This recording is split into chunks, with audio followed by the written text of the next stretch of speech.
الجهاز الفني والطبي كيف يتعامل مع اللاعبين يعني وسط هذه التحركات، وأهمية أيضا جاهزية اللاعبين بشكل كامل تحديدا، وأن أمامنا مواجهة مهمة مع المنتخب الأسباني تتطلب جهد أكبر وعمل أكبر على المستوى الفني. صحيح عبد الله، يعني بالفعل يعني المنتخب السعودي والجهاز الاداري والفني يعملون على نقاط مهمه، على الاعداد البدني والاعداد الذهني ايضا والنفسي. هذه النقاط كلها ملموسه في معسكر المنتخب. يعني احنا نتكلم الان يعني ايجابيه المباراه الاولى عن سلبيه المباراه الاولى ايضا للمنتخب الاسباني. يعني فهذه تعطي نقطه او يعني ثقه اكبر للاعب السعودي او يعني المنتخب السعودي. رغم ذلك عزل كام عن الاعلام وعن هذه الصيغه او الصياغه التفاؤليه العاليه جدا. ايضا الضغط اللي يمارسه الاعلام الاسباني على المنتخب الاسباني يعزل فيه المنتخب السعودي لاعبيه عن وصول مثل هذه الامور، حتى لا تصبح هناك يعني مثلا مساله يعني لا يحمد عقباها. اليوم كل اللاعبين في وضع يعتبر جاهز وجيد قبل هذه المباراة.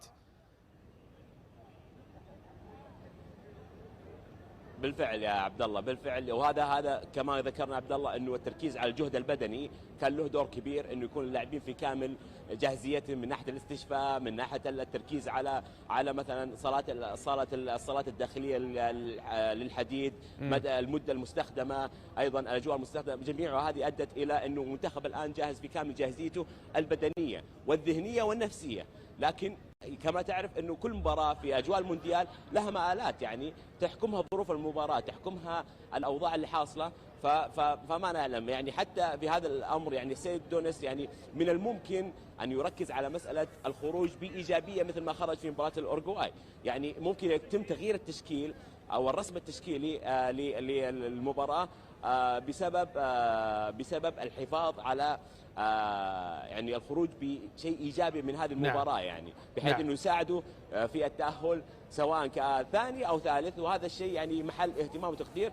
وشاهدنا ذلك اليوم في تدريب اليوم، التركيز على التنظيم الدفاعي حتى الايام السابقه، يعني العمل على الاخطاء السابقه خصوصا في مباراه الاورجواي في التنظيم الدفاعي، العمل على الكرات الثابته، العمل على الاستحواذ. يعني لما يركز على مساله الاستحواذ معناته انه هناك يكون في مساله انه تركيز دفاعي اكثر بشكل كبير، وممكن تكون خطه دفاعيه، ممكن يلعب بخمس مدافعين في مباراه اسبانيا، وهذا الشيء ممكن يؤثر على المنتخب الاسباني حكم انه المنتخب الاسباني لا زال عنده عقم هجومي خلال المباريات السابقه. هل بامكان دونيس ان يغير من قائمه المنتخب السعودي، ان يضيف بعض اللاعبين في هذه المباراه؟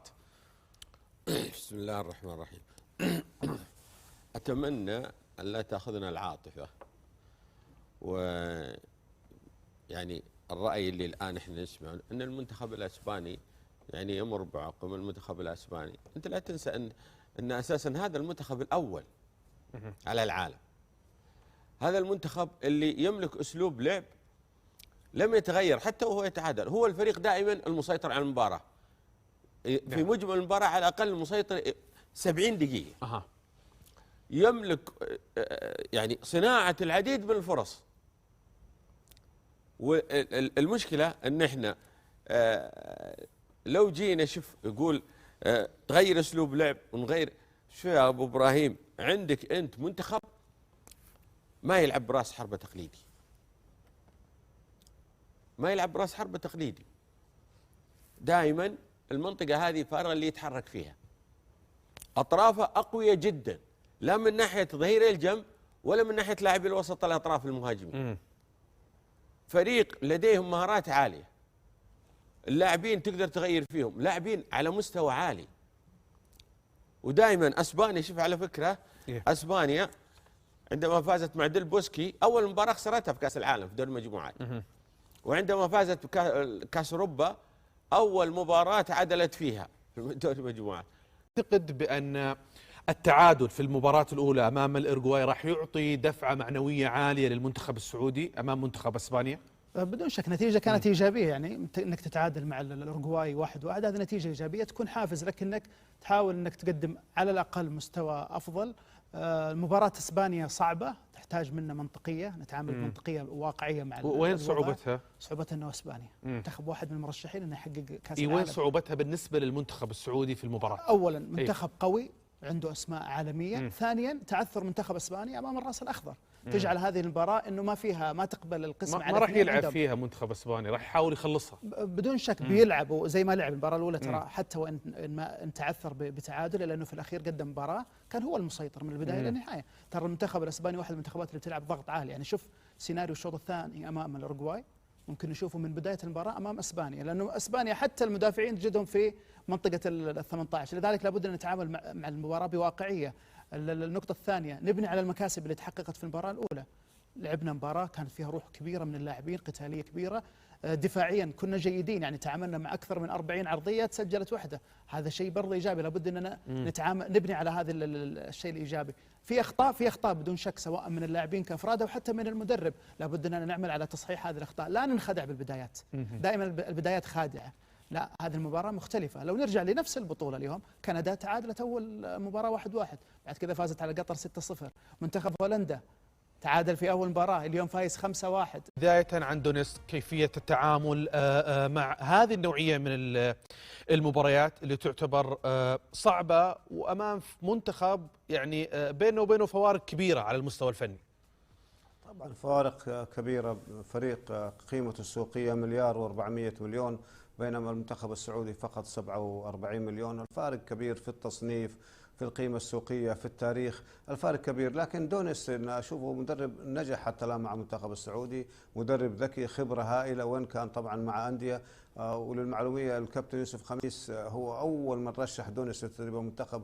أنا أذكر أول من ذكر اسمه، بالفعل هو الآن أنا أشوفه حقق نتائج جيدة. يكفي مباراة أورجواي خطف نقطة ثمينة، لكن هو يجب أنه يكون واقعي جدا، ما يبالغ في الدفاع، لأنه أنا أشوف في مباراة أورجواي يعني أنت لما تبالغ في الدفاع تحول إلى فوضى. يعني لما تخرج ظهيرين وتنزل لاعبين اثنين، أحس أنه كان في تغييرات، المبالغة في الدفاع تحدث فوضى. يعني أحيانا الدفاع أيضا إذا أنت بالغت فيه يتحول إلى فوضى، لأنه نعم هو حيغير استراتيجيته في الأسلوب، يغير في طريقة لعبه، ربما يلعب بثلاثة مدافعين، يعني يلعب ب 5-3-2، وممكن يلعب زي ما حدث في الشوط الثاني في مباراة أورجواي، نزل ناصر الدوسري، وبالتالي صاروا كلهم 3 محاور، كلها أيضا متوقعة. أهم شيء أنك أنت ما تبالغ في الدفاع، لأن المبالغة في الدفاع حتى تشوه أدائك.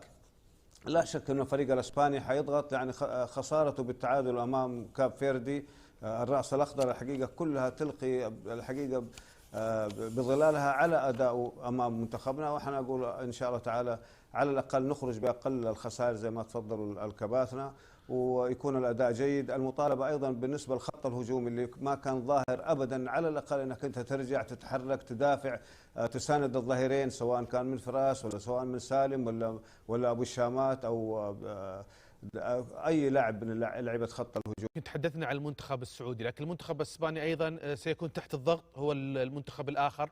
هذه المباراة بالنسبة للمنتخب الإسباني تعتبر هي أيضا يمكن بوابة العبور للتأهل عن دور المجموعات.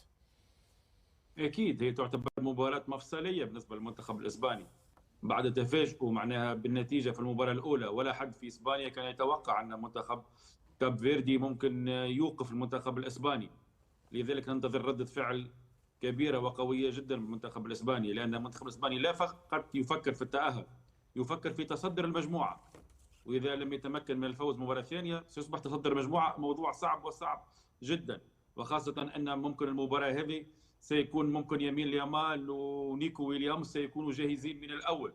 نعرف احنا قوه المنتخب الاسباني تقريبا خاصه في الاطراف، لامين يامال على الجهه اليمنى ونيكو ويليامز على الجهه اليسرى. معناها المنتخب الاسباني اللي سيطر واللي فاز في اوروبا واللي فاز مباريات كبيره كل دائما لما يتالق نيكو ويليامز ويتالق لامين يامال ممكن اليوم يكونوا جاهزين منذ بدايه المباراه.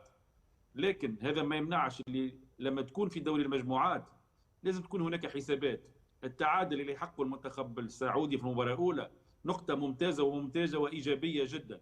اليوم المنتخب السعودي منطقيا على الورق سيلعب التأهل بتاعه في المباراة الثالثة، لازم يفكر في الانتصار في مباراه الكاب فيردي، لان ب4 نقاط اكيد المنتخب السعودي سيكون في الدور الثاني. كيف هناك الحديث عن تحديدا في اسبانيا عن هذه المواجهه المنتظره ما بين المنتخبين؟ هل بالفعل هناك شيء من التخوف من المنتخب السعودي تحديدا في ظل الظروف يمكن الصعبه او المؤثره اللي يمر فيها المنتخب الاسباني في غياب عدد من اللاعبين؟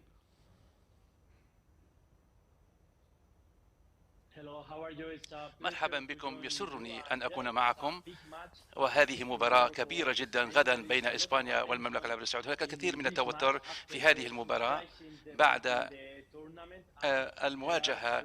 نعم، هنالك الكثير من وسائل الإعلام الإسبانية حول هذا الأساس أو هذه، لأن المباراة الأولى كانت مخيبة. المملكة العربية السعودية كما ترون كانت أفضل بكثير كمنافس لإسبانيا أو للفريق الإسباني. ماريو، تعتقد بأن المنتخب الإسباني يعني سيدخل بشكل هجومي في هذه المباراة أو سيكون منتخب متوازن خلال 90 دقيقة؟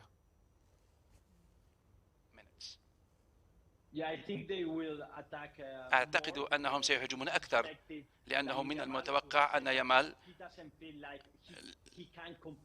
لا يمكن أن يكمل المباراة كلها، لكن يتوقع منه أن يبدأ.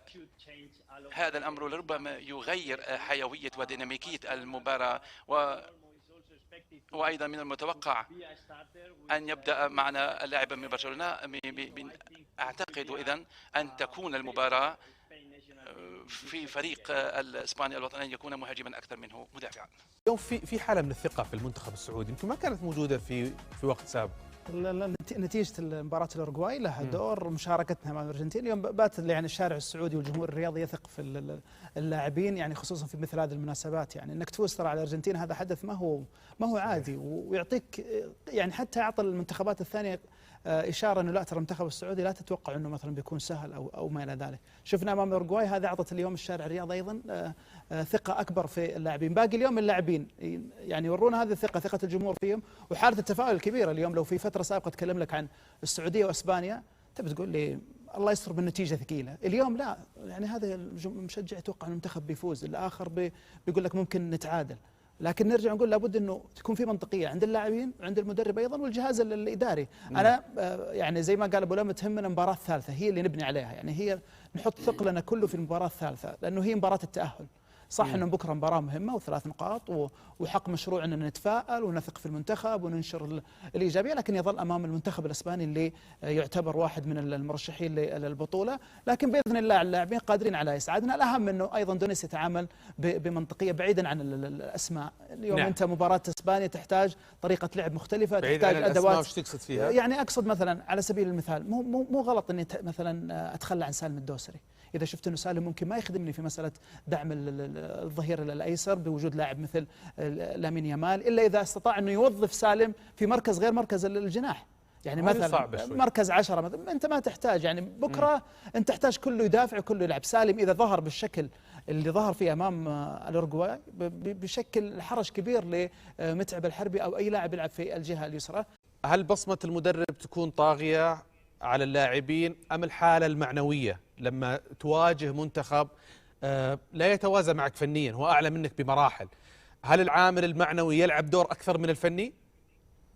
وش العامل النفسي، التأهيل النفسي والطاقة النفسية وبعدين الذهنية.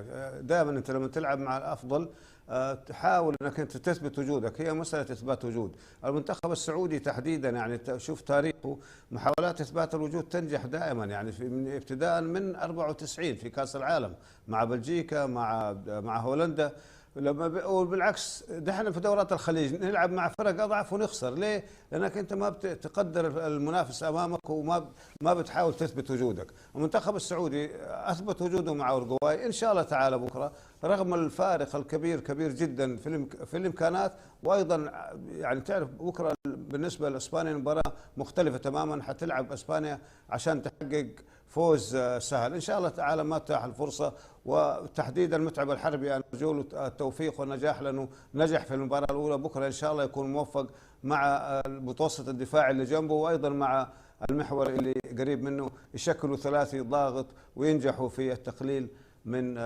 كفاءه كفاءة يامال. وايضا انت تعرف بالنسبه هو في غيابات، لكن يامال انا اعتقد حيلعب نعم. زي ما تفضل كابتن حسام، واعتقد انه هو مصدر الخطوره في الفريق الاسباني.